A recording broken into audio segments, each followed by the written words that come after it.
നമസ്കാരം. ബ്രേക്കിംഗ് നേരം ആരംഭിക്കുന്നു. ആദ്യം പ്രധാന വാർത്തകൾ. മുഖ്യമന്ത്രിക്കെതിരെ സിദ്ധാർത്ഥിന്റെ പിതാവ് സഹായിക്കുമെന്ന വിശ്വാസം നഷ്ടപ്പെട്ടു. കേസിൽ നിന്ന് പലരെയും മാറ്റി നിർത്തുന്നു. ക്ലിഫ് ഹൗസിന് മുന്നിൽ സമരം തുടങ്ങുമെന്നും പിതാവ്.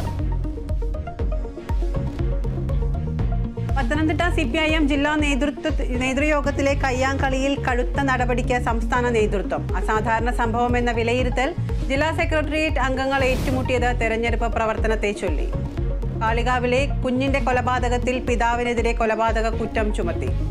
കുഞ്ഞ് മരിച്ചത് അതിക്രൂരമായെന്ന് പോസ്റ്റ്മോർട്ടം റിപ്പോർട്ട്. കൂടുതൽ പേരുടെ പങ്ക് അന്വേഷിക്കുന്നു.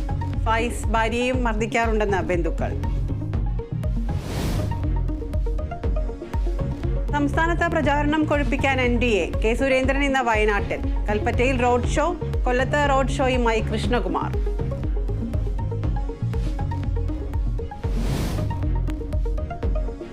വെടിനിർത്തൽ ആവശ്യപ്പെട്ട് ഐക്യരാഷ്ട്രസഭ പാസാക്കിയ പ്രമേയം ഇസ്രായേൽ തള്ളി. യുദ്ധം അവസാനിപ്പിക്കില്ല. അവസാന ബന്ദിയും തിരികെ എത്തും വരെ സൈനിക നടപടി തുടരുമെന്നും ഇസ്രായേൽ.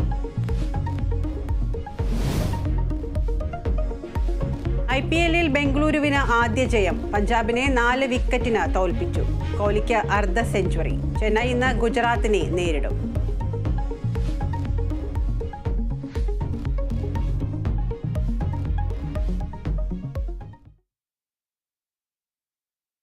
വിശദമായ വാർത്തകൾ നോക്കാം. ജസ്നയുടെ തിരോധാന കേസിൽ തുടരന്വേഷണം വേണമെന്ന ജസ്നയുടെ അച്ഛന്റെ ഹർജി തിരുവനന്തപുരം CJM